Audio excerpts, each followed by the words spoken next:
and Sonia. Oh, Anybody else wants anything, you'll have to shout out. Right. Members are shout out if I reminded see to anybody's hand up, Barry. Pardon? I'll shout out if I see anybody's hand up and you can't see them. Members are reminded of the need to disclose any interest, prejudicial or personal, according to the Code of Conduct. Item 1, acceptance of the amendment. Yeah, accept. Item 2, the introduction.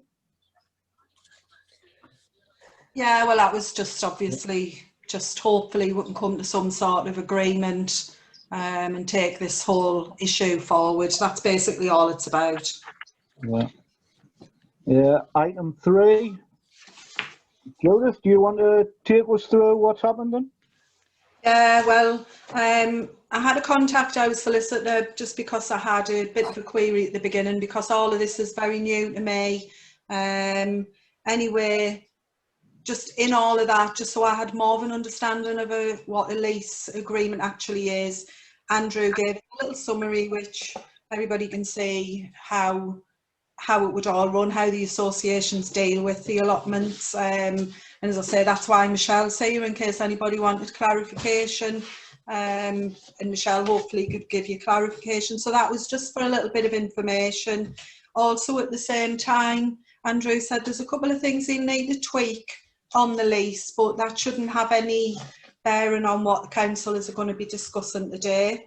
And well, on item 4, the legal advice is that if it's longer than 7 years, if the term of the lease is longer than 7 years, it adds a little bit more problem for the associations, really, where they'd have to employ a solicitor and just to be a little bit more involvement. So he does recommend that we keep the lease less than 7 years. So that was just for members to agree how long they wanted the lease for, and if there was any questions about how they run. That was it. Are we happy with going for 7 years, Stan? Yeah, I think the original idea, which we agreed and put forward as a working group to the full committee, was that it should be for 5 years with an option to renew for a further 5.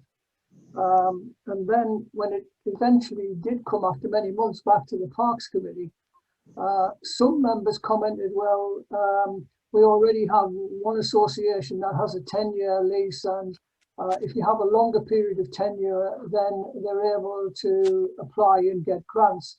It was as a result of that that the Parks Committee actually substituted 10 years instead of the 5 with an option to. My view about it is that if the solicitor is suggesting that it's going to be cheaper for the associations and it'll be easier, that we just stick with our original decision to offer well, either the 5 with an option to renew it for 5, or to offer the 7 years, which is the maximum period that the lawyer is suggesting. So I think 7 is an appropriate period, Chair, and I think perhaps we should suggest that. Yeah. Are we all happy with 7? Agree with that. Yeah. Got Stephen? Stephen, you're on mute.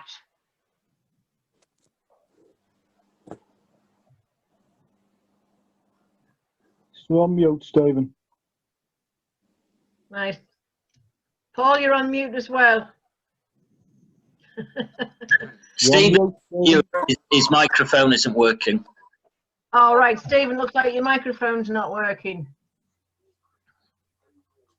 Pull the sign up. Oh. Can you hear us now? Yeah. Yeah. Right.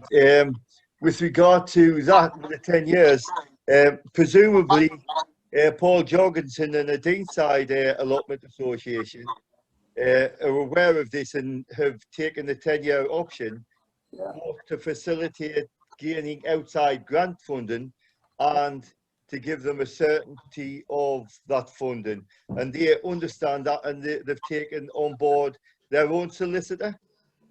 No, we haven't revisited those yet, Steve. It's just sort of quite new that we found this out. And obviously, I know I am aware that some of the leases have been signed So following after this meeting, officers are going to have to maybe look at what we've already had signed. Right, so you'll get in touch with Paul and the Deanside Association and let them know that because it's 10 years, then more than likely they're going to have to employ a solicitor. Yeah, yeah. Is that hard and fast? Do they have to employ one, or do they have to employ one for their own benefit and their own, you know, peace of mind? I think they have to have one, from the way Andrew said they would have to have a solicitor, and it involves changing title deeds, etc. He said it becomes quite complicated. But I mean, obviously, following on from this meeting, I can go back to Andrew and get an actual detailed account of what they would need to do. And it may be that it would be easier to reduce the length of the lease, but we can talk to that association at that point. Chair, Paul was next and then Sonia. No, it's okay. Judith has answered that. I think today we're here about the 2 sites, but the other sites have already signed. You know, it's up to councillors whether you just want to leave them alone, you know, because they're happy with what they've got. You know, that's for another day, I think. Yeah. I just wanted to say that I think, are we aiming for them all to be equal? Because if they're not, there's going to be more trouble than ever. Yeah. Can I ask Judith, the ones that signed already, have they signed for 5 years? 10. It's for 10. 10. Yeah. Right. So if we done that, I've got you, Stephen. Right. So if we done that, Paul, how would we get around? Because like Sonia says, we're going to have some on 10 and some on 5. Yeah, well, I think the current agreement that you've got, that was drawn up by us all as a working party, you know, I think it's a very good agreement. It's got some grey areas of whether it's a lease or an agreement, and there's different things that you need for a lease. I would suggest possibly, you know, leaving the ones that have already signed, because we've got them on board. They're working really well, and it would be a shame to have to go back and start changing things for them. But councillors might think different, so it's up to yourselves. Stephen? Yeah, well, Got you, Sonia. we can get back in touch with the allotment associations which have signed, and have signed for a 10-year lease. But the problem is, if they're made aware of the fact that they'll have to employ a solicitor, it adds extra costs onto themselves. And more than, and for Deanside, I wouldn't imagine they'd have a problem with employing a solicitor if the 10-year lease does exactly what they wanted to do, which is to be able to enable them to apply for outside funding for the works they want to do. So if we get to the fact, if we get to the stage where an allotment association wants a 10-year lease and are prepared to take on board the extra costing, then the fact that we might have different 10 years for different associations will have to be borne, and it will have to be explained to any association that this is not done on a discriminatory basis. It is purely and simply done on the basis that it allows the relevant association to apply for outside funding, and for no other reason. And if any allotment association or tenant suggests that it is done on a discriminatory basis, one allotment association gets for 10 years, another gets for either 5 or 7 years, then they be actually have it explained to them explicitly that this is not done for discriminatory purposes, but exactly why it is being done. Yeah. Sonia? I wonder how any of us would feel if somebody had got a new car and they'd got the payments over 10 years and we'd only got them over 7. Because that's how they're going to look. That's how they're going to look at it. Explain that to you, Sonia. Excuse me? I mean, just explained that to you. No, you haven't. You've explained what you think, and I'm explaining what I think. Do you mind? Can I just Right. yeah, answer? can, Go on, Sonia. Can we all go to the chair? I Chair, just anything think that- these two places are the last to get sorted, and I think what we have to do is be fair. Yeah. Whatever we do, we've got to be fair. Eddie Can I talk? We need to be Chair? fair. first, Paul, then Paul. Yeah, I don't know. Is it me? Okay, thank you. Eddie. They were all Eddie, given. Paul. they- Paul, Is it I me? think the chair said Eddie first. Eddie first, then Paul. Sorry. Thanks very much, Chair. I'm agreeing with everybody here. We have to be seen to be equal, but I don't think the length of a lease is a problem here with the two people who haven't signed. I think they're quite happy with 5 or 7 years, and they're happy to go ahead. There's other areas which may be a problem, but in one way, if we're going to give, like we did, give them a 10-year lease at Station Road, and then offer somebody only a 5-year lease, then the dynamics don't work out properly. And also with like Deanside, you know, because you can afford something doesn't mean to say that's the right way of going ahead with it.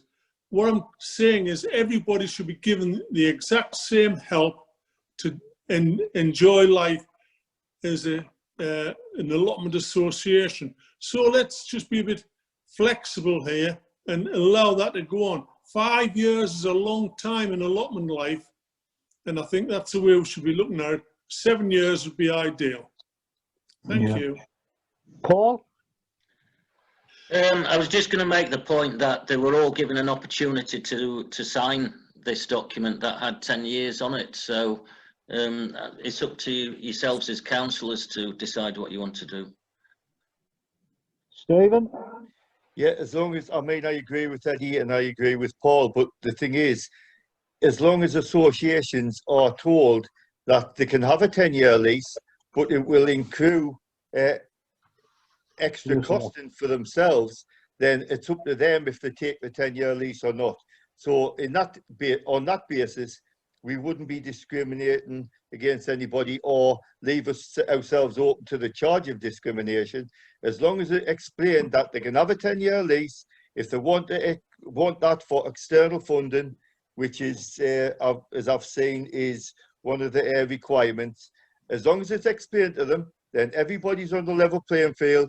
If they want to take the 10-year lease up and they're prepared to undergo or take on board the extra funding that would incur, that's fine. If they want a 7-year lease, as Eddie says, across the board, well, that's also fine. But I would imagine the Deanside, not because they can afford it particularly, but they need that 10-year lease to be able to get in touch with outside funding sources and actually to make it happen. So is everybody happy with that? We'll go for 5, 7, 10 if they wanted. We're on that understanding. Yeah. Yeah.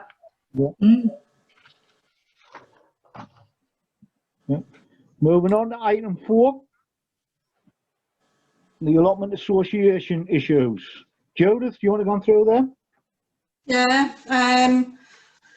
Right, well, these were just bits I managed to pick up off the couple of emails I've had, so I don't know if there was any more. But, well, obviously there is an issue about the personal information, whereby I think it was written in the lease that the council should be provided with the personal information of all the tenants, and I think the allotment association were unhappy to provide this, and then obviously as a side, well, the main thing, it's whether or not we would breach GDPR. So I have attached an appendix which tells what our GDPR officer has advised, and also what the ICO have advised me. It is a bit of a shady area, But I think the main thing is that you have to have very good reason to need personal information. And I know prior to this, Michelle might know better, but I think the information Michelle always asked for was the association's information. Yeah, like the trustees of the committee. Yeah. Yeah. And as far as I'm aware, there's never been a difficulty with that. They've always provided that. Yeah. Yeah. Yeah. So really, it's just for members to decide if they think we do need this information, why we would need the information, based on what I've managed to find out. There you've got Eddie, Steve, and then Sonia. Yeah, I think, Chair, the nux is that if the allotment associations do have the information of all the people on their allotment site, that should be the end of it.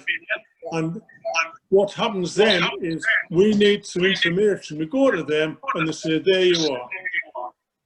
Because that's the way things are. We do not need them in our domain. They've got that for us to have a look at. That's it. And as long as they share it with the police and that, if anything happens. Yeah, exactly. I think it was Stephen then, Stan? Yeah, the reason I think we need the GDPR information, or we need the information that would be legal for us to have it, is if we're going along, for instance, for the businesses.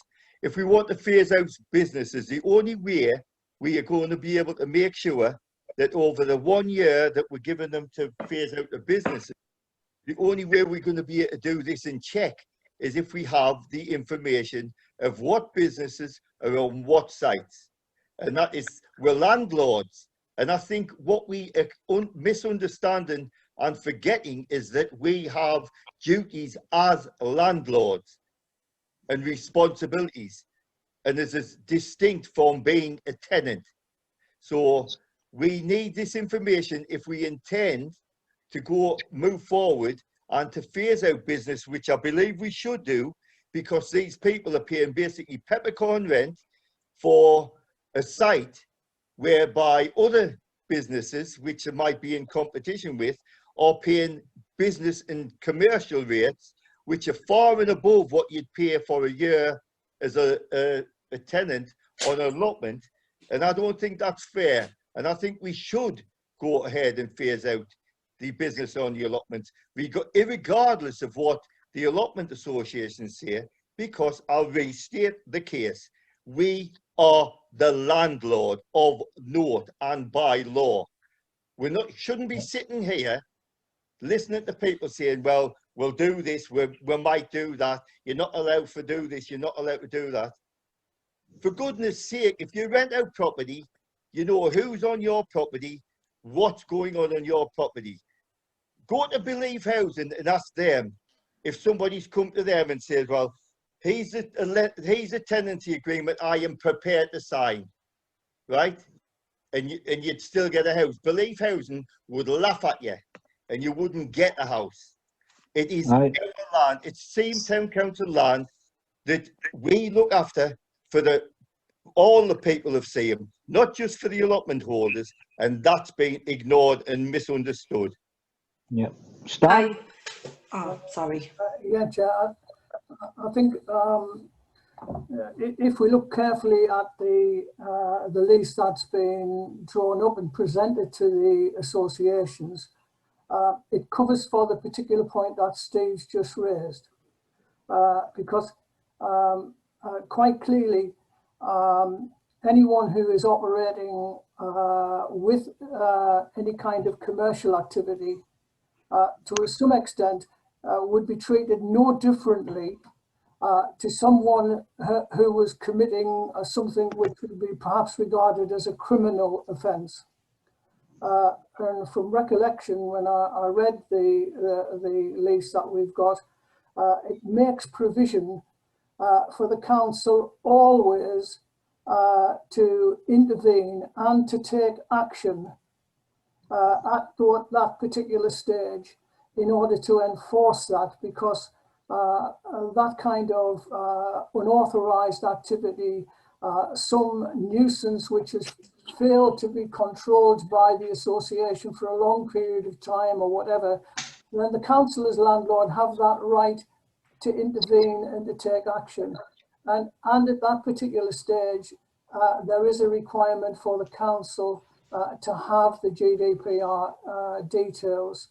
The police would require them in connection with the requirement to get the commercial activities off the site. Quite clearly, the council need to have that information, and as Judith outlined to you at the beginning, what the lawyer's being saying is that you have to be able to prove that you have a definite need for the information. And in the circumstances that Stephen outlined and those that I've spoken about, we're always going to need to have that information. But thankfully, I would like to think that the vast majority of tenants are in a situation where, as Eddie's outlined, the association are managing those, they keep that information, and there isn't any need, let's use the word need, any real need for the council to have that information unless there is some dire circumstances developed which would require the council to perhaps be involved at that stage. But I'd like to think that the council have minimal need for the information, but certainly at the beginning they would need that information. No, Judith. Activities. Judith? Yeah, I mean, maybe it could be put into the lease that the commercial activities, of which I don't, well, we're told there isn't many, maybe they could just let us know which gardens, which allotment plot they're already on. And then the association would hold the personal details, but would have to provide it to us so we could check in a year's time or however long they're phased out over that they've gone. But as for the other, the association's our tenant and the plot holders are the association's tenants. Yeah. Does that make sense? So the information we need, the allotment association, the allotment association subsequently, they let out the gardens. So they need that personal information, as far as I understand GDPR, and we don't. And when it comes to dealing with the day-to-day management of the gardens, that again, that is for the allotment association and not Seaham Town Council under a lease. I think, I mean, I'm not particularly knowledgeable. I've had to learn quite a lot, but Michelle is a little bit more, well, a lot more knowledgeable than me, but that's how it's run. Is that right, Michelle? Yeah. So they've always just provide, if there was anything, any police rang up for anything, that would be passed on to the association and they will provide them the details of who's on that allotment plot. Right. That's how it was always done. Yeah. I don't know if that's satisfactory, if we could just put in that the allotment association have to keep us informed of which plots are running a commercial business. Yeah, I think based upon what Judith just said, then if the existing clause in the lease is expanded to include that additional information, that in respect of those commercial activities which are to be phased out, then there is a requirement for the association to notify the council of the GDPR information immediately and keep the council fully informed as to how that improper practice is being phased out. I think that would hopefully cover you, Steve. Well, can I just answer Stan, please? That implies a level of trust there, Stan, that in the 3 years since this lease has been negotiated between ourselves and the associations, I don't think is there. Well, it's definitely not there as far as I'm concerned. And I don't trust the two associations to implement anything we say. Unless we have the details ourselves and we can check after the year, I don't think, and I don't believe the associations would hold up their end of the bargain. Just from the way they've talked, the way they've talked on the site, the way they're being disrespectful and all the rest of it. No. you've- I think we need the information ourselves. So Right, after a Eddie. year, we can say, this is done, this is done, this is done, everything's sorted, and then you can get rid of the information. There's Eddie, myself, and have you had a chat, Sonia? No. All right, it was Eddie, Sonia, and then me. Yeah. Chair, can I just say that's a shocking statement there from Stephen Colburn, who said he doesn't trust the. Why look at the site, Eddie, man? I'm trying to be reasoned here. Yeah. I'm I'm just leaving. trying to be reasoned.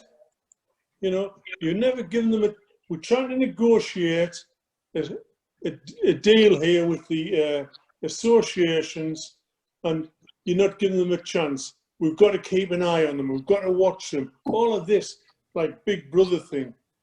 What I was going to say was there are some anomalies in these allotments where we've got to look at them, let them manage, and hopefully manage out.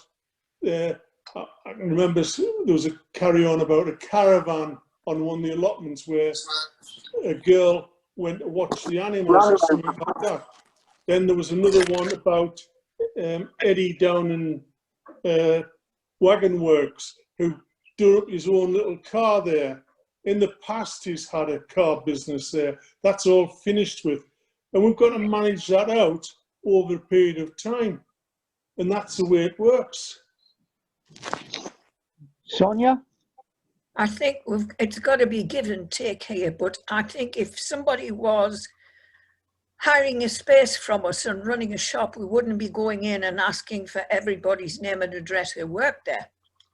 So by the same token, I think Judith was right, and we have to let the association run itself. But if we need any information, be aware that we can go and ask for that information at the time. I think it's different to a shop because we're not talking about customers and we're talking about individual people who've got leases. But would a compromise be that, I don't know, if a site's got 70 plots, plot number 1, they just give us the details of what's on it there. Is it grazing? Is it an allotment? Is it a business? Because we need to know what's on there as to sort of has notice been given to make sure it's phased out within the 12 months. We don't necessarily need the name, but would the plot number suffice? Are we Big Brother? Well, no, but what we said in the lease, Sonia, is that we're phasing out the commercial businesses. How do we know they're being phased out? Do we not trust the allotment owners to do that? Well, they haven't so far, have they? Surely I would imagine if we could talk to the Allotment Association, I'm sure they could highlight how many commercial businesses they have still running, and when they're given the period of when they should be phased out, then they could inform us that had happened. I'm assuming that wouldn't be an issue at all. Well, at the end of that period, we could simply go and have an inspection of the allotments. Absolutely. And see if that's being done. Barry, can we make sure that we ask permission to go and inspect them rather than just arrive? Well, that's part and parcel of this agenda. It does mention about officers visiting a little bit later on. Right.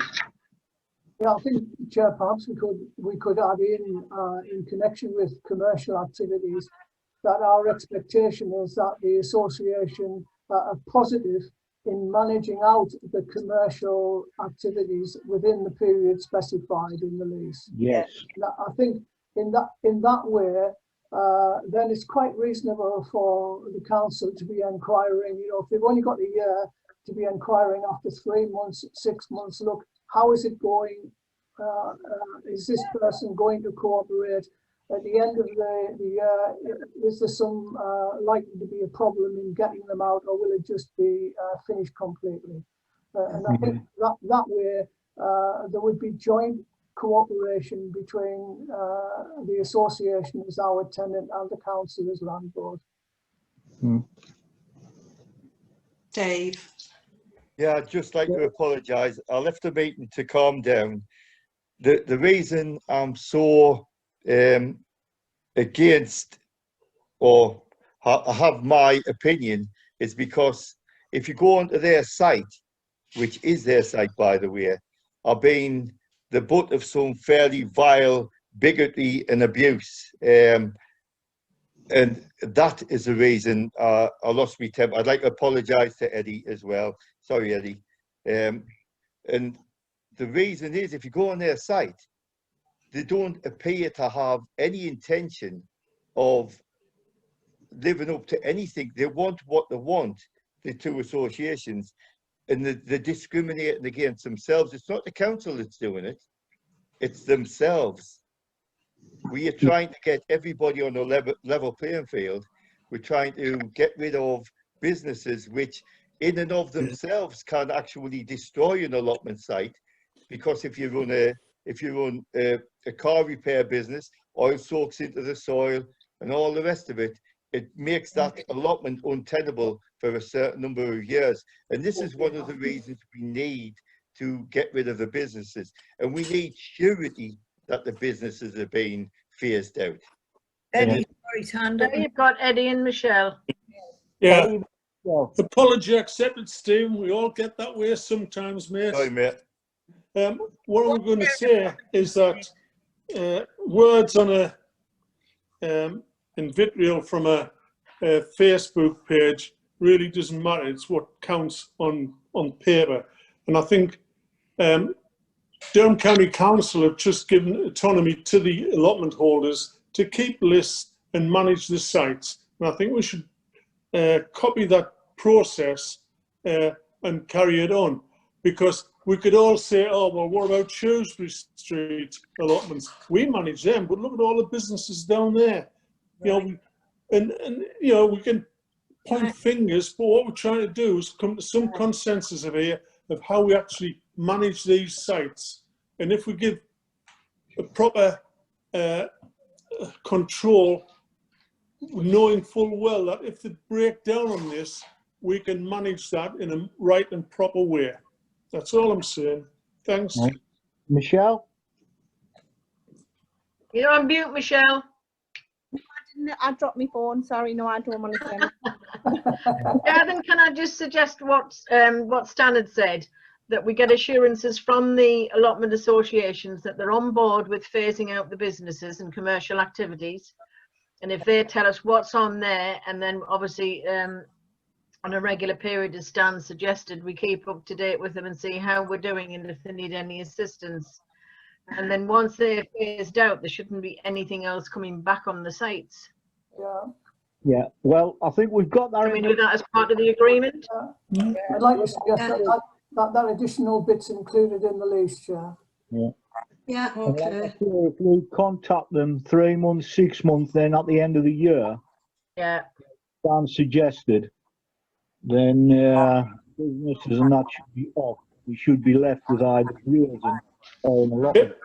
Chair, are we including people, like I mentioned before, people who've got their own hobby on an allotment, like Eddie Thine, or that girl who goes down, who's got learning difficulties in a caravan to watch the animals and that? Are we giving them a dispensation, or are they being managed by the allotment association? Or are you just going to say, no, that's it, after you're gone? You know, that's... I think if they're managed correctly, I think we can manage that, if you know what I mean. I think my understanding of it was Paul was wanting to go down to have a look, and you never got down, did you, Paul?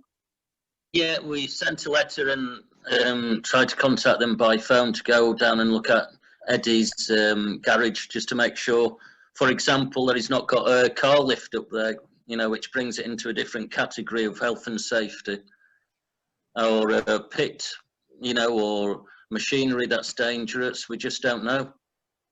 Yeah. Yeah, Chair, can I say, I've actually been in there because it's just down the road from me. There's one man who's 70-odd-year-old who works in there by himself, and that's his hobby. You know, just his own cars, and like the classic cars, and he does them up, and he spends about 10 months of the year maybe doing little bits, but nothing commercial at all. Yeah, somebody put a hand up. The one that worries me the most is the girl that has the learning disabilities, who the only place she goes to and feels happy is down to the allotments and watches the animals and watches the trees and feels out in the air, and that's the only thing she does, and that worries me a great deal, that if that's taken from her, what she got left? Can we not? That's not a commercial business though, is it? No. No. But she, So we need she's a girl Paul who to goes look to, at this caravan and have a look at that garage to okay it. Yeah, and if there's no issues with them, councillors can decide to, you know, Yeah. give them a dispensation or whatever you want to call it. yeah. Say you Stan, put Stephen up then and then Linda. Stan and me. I'm not Who sure goes? who was first, Stan or Stephen. Does it want to be councillors? And Stephen, you go first. So after you, Stan, I've spoken enough so far. Yeah. Oh, Well, I think, Chair, there have to be some situations where there perhaps are dispensations, because there could be somebody well into their 80s who's had, say, a very small old caravan that he uses or she uses for shelter. And quite clearly, a caravan is something which would have to be got rid of under the lease. But it is something that could be phased out.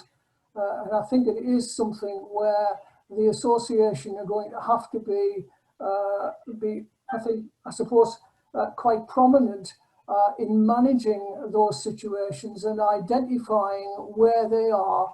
And it's for the association to come forward and request dispensations, explaining the particular circumstances of the individuals concerned, and asking the councillor that through this particular working party as to whether or not we're prepared to grant a dispensation only in relation to the individuals concerned, and it isn't something that would be transferable to another tenant subsequently. But I think that there must be perhaps a few of those situations somewhere on our allotment sites where it's quite reasonable for the association to come back and say these are the special circumstances, will the council approve them? Yeah. Linda, I think it was. I was just going to say the same as Stan. I'm sure we previously discussed that we would look at individual cases and consider dispensation depending on the merit of that individual circumstances. I think we've got to. Yeah, we should tell the association that, Chair. Yeah. So are we happy with that? Yeah, Chair, I was just gonna go back to a point Eddie raised, Shrewsbury Street. If there are commercial properties or commercial enterprises on Shrewsbury Street, I should say, and it's within our orbit, then we should be ourselves, we should be getting involved and telling them we want all commercial activities to stop within the year. If we expect an allotment associations to do it, we should be doing it ourselves, because that in itself would be discrimination. Yeah. So are we now happy with the GDPR in the way that is, and we leave it with the allotment association? Yeah, great, Chair, David. Yeah. We are going to put in the lease that we're going to get some confirmation of, or whatever, whether it's the lease or whatever, the confirmation that they're going to work with us to phase out the commercial. Absolutely. Yeah. Okay. Well, the next one is to do with commercial activities. Yeah. The proposed lease states that all commercial activities on plots shall cease and be removed within 12 months of the start of this lease. And one of the representatives of one of the associations has suggested that they would like to see it included in the lease as commercial use would be dealt with by the associations as and when the tenant leaves the allotment. That was just one of the comments on one of the emails. Chair, I wouldn't agree with that, because it could be, if you've got somebody sort of early 30s, 40s, something like that, you could have another 20, 30 odd years. And that's unfair that he can continue on a commercial basis, whereas others wouldn't. Yeah. Sonia? They could tell us who this is that they've got in mind, these commercial people. How many commercial people do you have? Yeah, I don't know. Steve's got a hand up, Chair. when we asked about commercial people on, Yeah. Yeah. they're going to make a list of the commercial people and say when they're off. Yeah. Stephen, then Stan. Yeah, to leave it up to the associations to manage off when somebody leaves an allotment site rather than within the 1 year agreement that we were put in the lease would be to totally negate the 1 year period within the lease.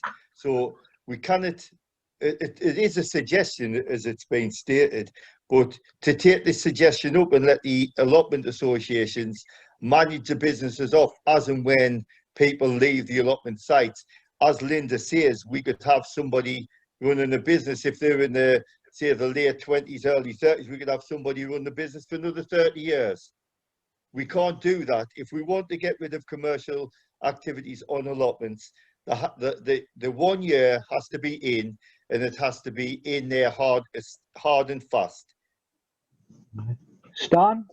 Yeah, Chair, I fully agree. I mean, this suggested wording, the change, it changes entirely the premise that the council have. The council have been quite certain in the wording that they've used, in the decisions that have been made in council meetings and in this working party over a long period of time.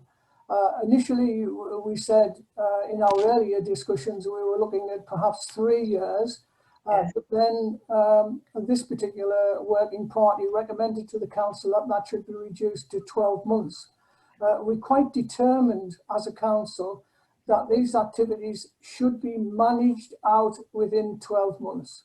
There's a certainty about that. There's just an open-endedness, as Stephen and others have said. If we were to accept what the association are suggesting, I think it's a quite simple situation that we should reply to the association who have requested this in saying that the council cannot accept this. The lease as drawn up has a certainty for these to be managed out within 12 months by the association, and that's what we expect them to conform to. Yeah. I agree. Is everybody happy? Eddie Bell. Yeah, Eddie's got his hand up.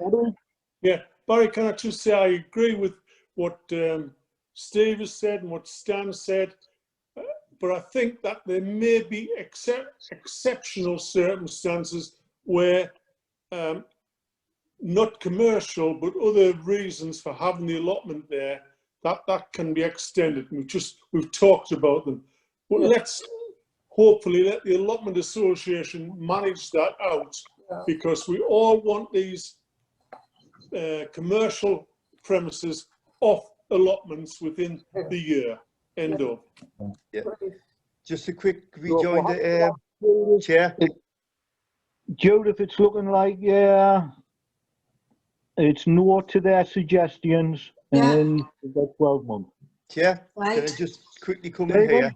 We've got to understand that this environment of the allotments and the business being running out of them is taking place in a wider societal environment where people don't have the benefits of peppercorn rent.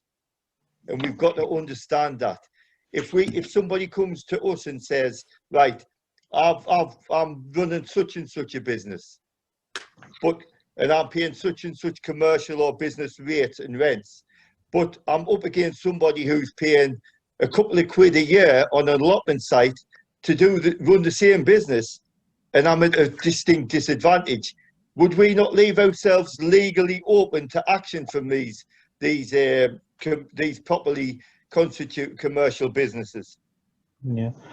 Well, we've agreed it's 12 months and no to theirs, so. Right.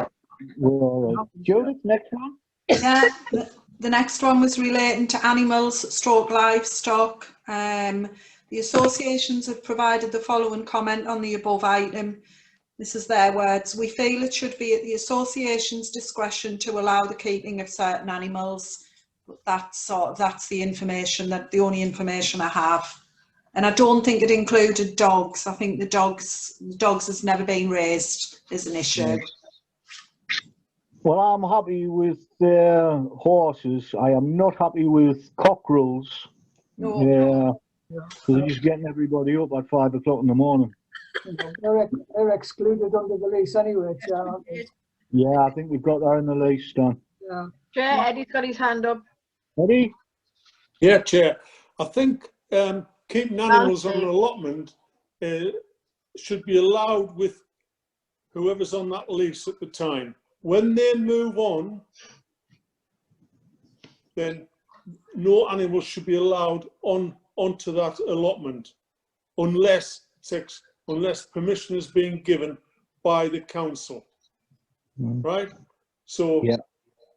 if you're a leaseholder, you can keep animals on that. If they die, you can replace them with another animal. But at the end of when that lease is finished, they move on, and somebody else can come on, but they can't take animals onto that allotment unless you get express permission from the council. I think that's the best way to deal with it. Stan?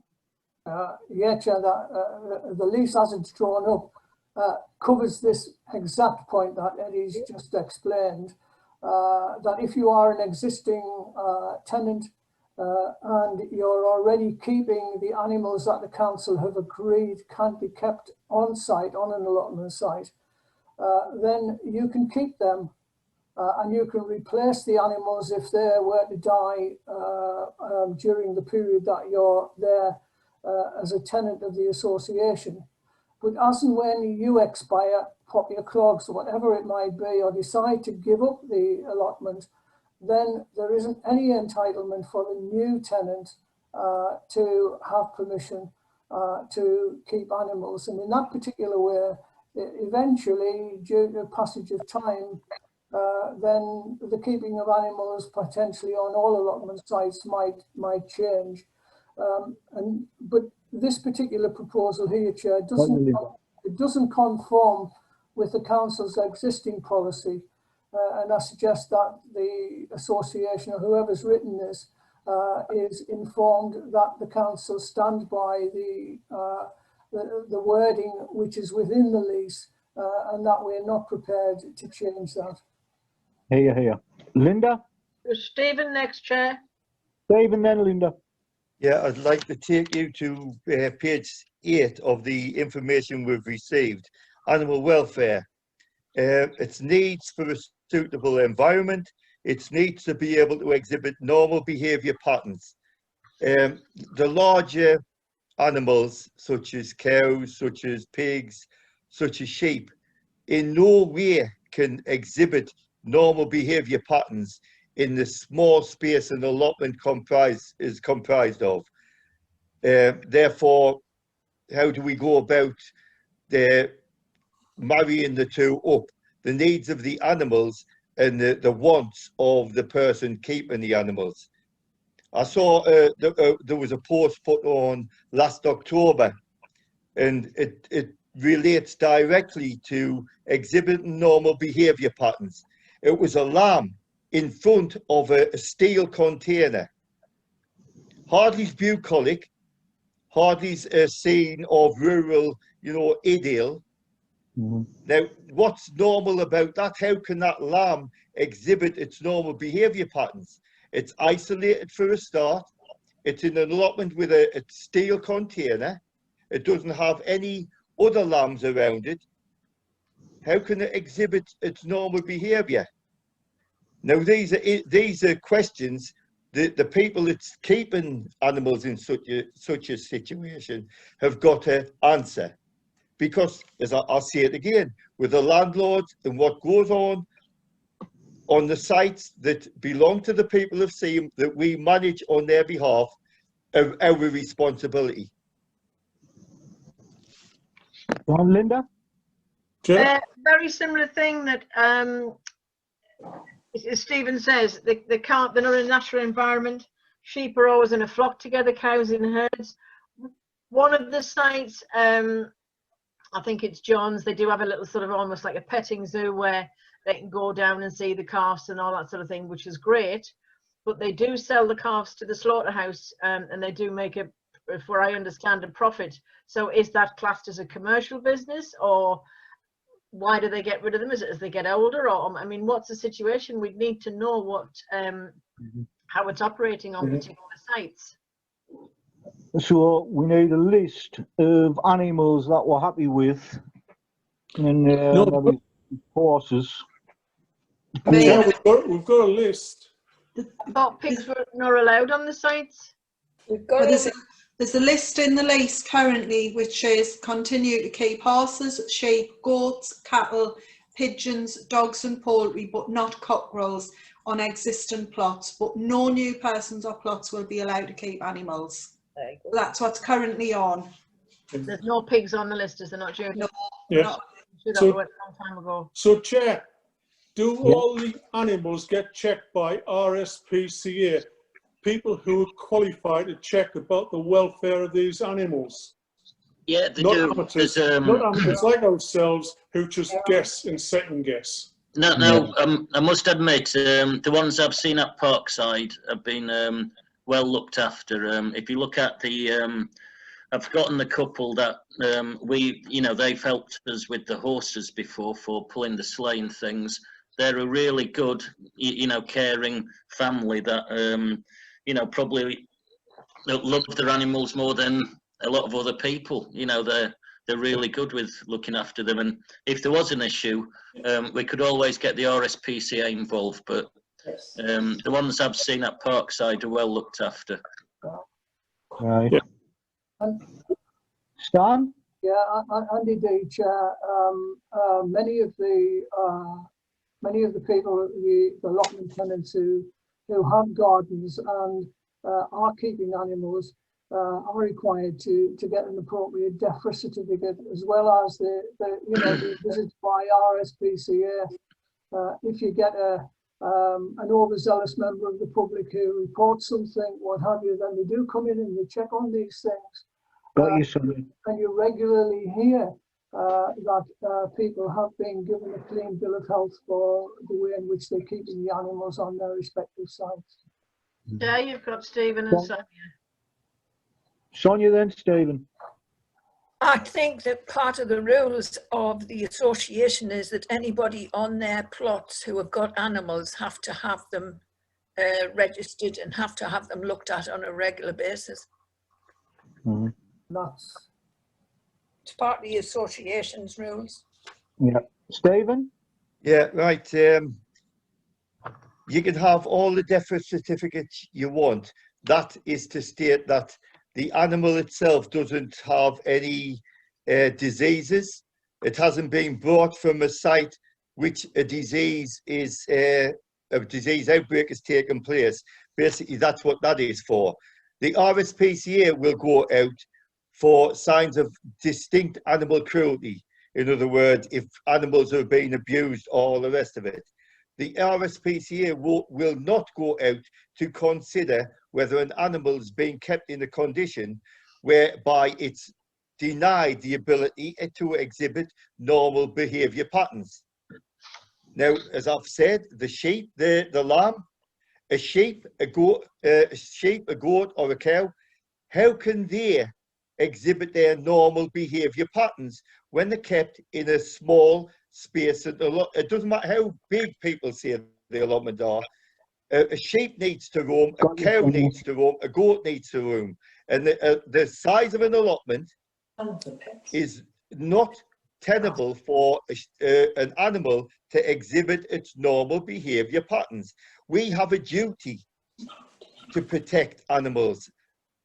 We have a duty to ensure that they are able to exhibit these behaviour patterns. If we don't do it, we're remiss and we are part and complicit to animal abuse. And it might sound hard, but that's the point. That's definite. Can I just say that a lot of these people have more than one allotment which they've got together, and so there's a lot more space for these animals to be on. So if they've got before we move on, if you've got an allotment like Steve says, whether it's one or two, and you've got one lamb, Why would you just have one lamb? You must be going to send it to slaughter or something. Why would you have one lamb on its own? Chair, it doesn't matter if you've got 1, 2 or 3, No. as long as it's being looked after. And Yeah. as Paul has already indicated, that these animals are being well looked after. Absolutely. On one of the sites, yes. They are petting. We are looking towards the associations making sure that these animals are well looked after. Yeah, And that's it. that's it. Yeah. Right. So can I clarify? So item J in the agreement about the animals stays as it is, and I tell the Allotment Association that that stays how it is, and that it's not at the discretion of the Allotment Association. Great. Yeah. Yeah. Yeah, can I Yeah. just come back on that, please? Go on, It Stephen. says- It says, for the purposes of this Act, the Animal Welfare Act, an animal needs and shall be taken to include and its need to be able to exhibit normal behaviour patterns. That's what people are not understanding and not getting. Eddie says, well, you know, it doesn't matter if it's 1 lamb or 2 lambs or 3 lambs, as long as they're not being harmed in any way. But I'm saying that their needs are not being taken into account because they're not able to exhibit a normal behaviour. It doesn't matter if it's 1 or 2 or 3. If they're being kept in such a situation where this is being disallowed to them as sentient beings, then we are remiss in our duties. And the fact is that, yes, lambs are being sent for slaughter. Calves are being sent as veal calves for slaughter. I mean, I don't know how anybody else feels, but I'm not Chair, really happy with that myself. Yeah. well, Eddie? we can go into the morality of all of this, but the bottom line is that these animals are being looked after and cared for. And, you know, we can go in and say, well, there's factory farms all over the place. But the bottom line is, we're talking about allotments where they are being looked after. As Derry Town Clerk has said they're being looked after well. That should be the end of the matter. Thank you. Yeah. Linda? Yeah, I think the point is, and it's a very fine point, is they might be looked after in the fact they're fed, sheltered, watered, but I still take Steve's point. Are they in a natural environment? And are these people keeping the sheep just so they can send them to slaughter, which means they make money on them, which is that commercial? I think Steve's next and then Paul. Stephen, then Paul. Yeah, we're not running an enterprise whereby it's like we're running a commercial business, or with, you know, or under the auspices of the council, I should say. We're not allowing a business to be run whereby it's like the send a main of animals to be slaughtered. That's not the point. The point is, and I'll state it again, just in case anybody didn't grasp it the first 2 times, for the purposes of this Act, an animal need shall be taken to include its need to be able to exhibit normal behaviour patterns. That's not a moral argument. That's what the Act states. So perhaps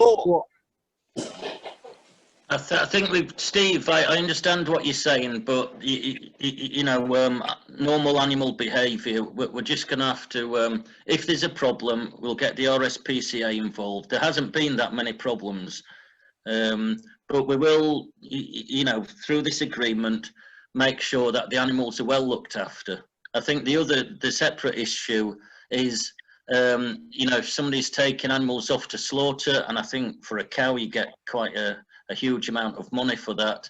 Is that a commercial issue? And we can look at that after this agreement's been sorted out. You know, because it is, you know, whether the council at the time wants to have a look into that, you know, that'll be for something in the future. But if we just get this agreement sorted, but I understand your view, Steve. We've just got to move on. You know, I'm not eating meat at the moment, so you know, I've got my own views on things. Paul. If we can just move on. Paul? perhaps we need in them, if you're going to have lambs, you can only have a certain amount of lambs, depending on the space you've got. I think that, Barry, they're the experts. Just leave them to it. And if there's an issue with welfare, we get the RSPCA involved. Yeah, the expert. Yeah, can I just say though, if we're going to go at the associations and say what's commercial, what needs to come off, is it commercial if they are breeding animals to go to slaughter and they're making a profit?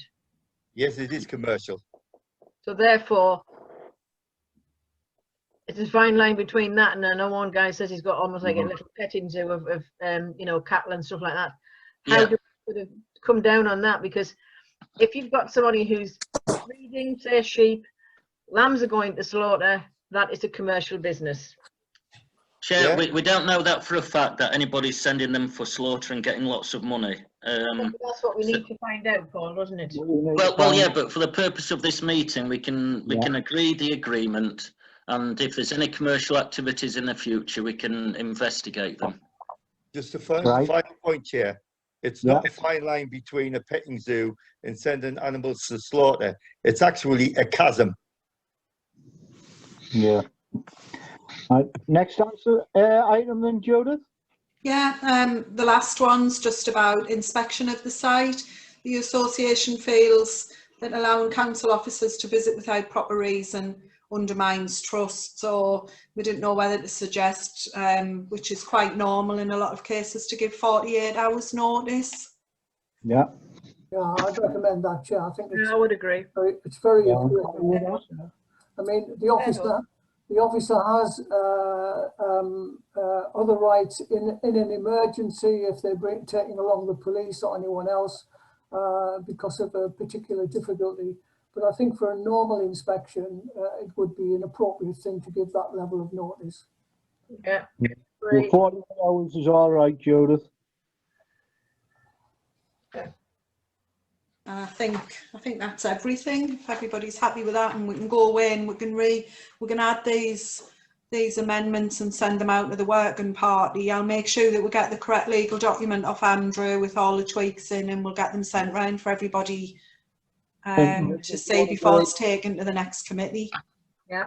Are we waiting for the next committee before we say whether they're going to sign or not? Or I mean, I can contact the association after this meeting to tell them of decisions made, but I don't know if you want us to do that after it's gone to Parks. I don't know. what are you thinking, Paul? I think the other councillors would want to be, you know, in on making the final decision on it before the allotment holders are approached. Okay. Stan? Yeah, I would agree with that, Chair. I don't think that as a working party, we can afford to find that we're at variance with the council, the rest of the councillors. So I think a report from this meeting needs to go to Parks Committee to be accepted by them before we actually move forward with this. Can I just jump in, Chair? I might have missed it somewhere, but there doesn't appear to be anywhere in the lease as such that states that the plots and the allotments are for residents of Seaham only. No, it doesn't. It's a tough one, Chair, because we do have some really good allotment holders that cultivate and grow vegetables that are actually out of the boundary of Seaham, and they've been on the plots for many years. You could do it for new plot holders, but again, I'm not sure whether councillors want that or not. As long as they're growing, I'm happy. Where they're from. Yeah. Yeah, because you could potentially have a situation where nobody wants the plot, where it could be used from somebody just outside the boundary. Yeah. I mean, I can understand that if somebody's lived in Seaham, they've got an allotment and they've had it for quite a while, and they maybe move out to, say, Ripe or Sunderland or wherever, and they come back on a daily basis to maintain the upkeep of the allotment, that's fair enough. But for people just to move or to be invited onto allotment a plot from outside the area, I think that that misses the point of the fact that we're Seaham Town Council. We're not the general North East Council and come in and do what you want. Yeah. No, I'm happy just to leave it. Yeah, Yeah, I'm happy to leave it. great. I just Judith, wanted to voice my concerns, that's all. are you happy now with, are you clear on what you're doing? I think so. Yeah, I'll probably re-listen tomorrow and go through it with Michelle and Paul and speak Yes. to Andrew just so we can get the draft off him. And then, as I say, I can get it ready. I can send it to the working party, and then we can take it to the next Parks meeting. Excellent. Hopefully Everybody move forward. Good are stuff. as happy as can be? Yeah. Perfect, yeah. Yeah. Oh, that's the close of the meeting, and thank you very much for coming. Everybody stay safe. Take care. Get a cup of tea, Thank you. Steve. Take care, everybody. I've got chamomile tea on the go. Feel Easy. You take care, Bye. everybody.